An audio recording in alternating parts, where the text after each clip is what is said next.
زما خوږو قدرمندو او عزتمندو مسلمانانو ورونو، ذوالحجه د اسلامی کال آخري میاشت ده. په قرآن کریم او احادیثو کې د ذوالحجې د اول عشرې ډیر اهمیت او فضیلت بیان شوی، لکه څرنګه چې د رمضان مبارک په آخري عشره کې د الله جل جلاله رحمتونه په شیبو شیبو راوریدل، نو همدغه شان د ذوالحجې په دې اول عشره کې هم د الله تعالی رحمتونه په شیبو شیبو راوریږي.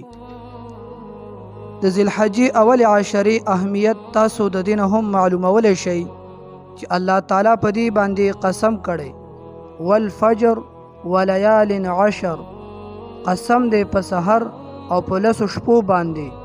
په دې آیات کې چې الله تعالی په کوم شپو باندې قسم کړي، نو د مفسرینو د یو لوی جماعت په نسبت باندې د دین د ذوالحجې اولې 10 شپې مراد دي.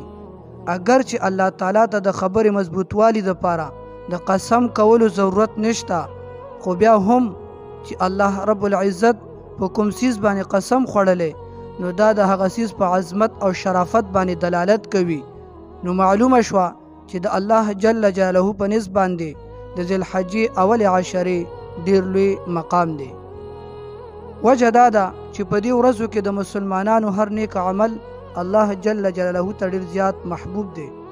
رسول الله صلی الله علیه وسلم فرمای: ما من ایام العمل الصالح فیهن احب الی الله من هذه الايام العشره.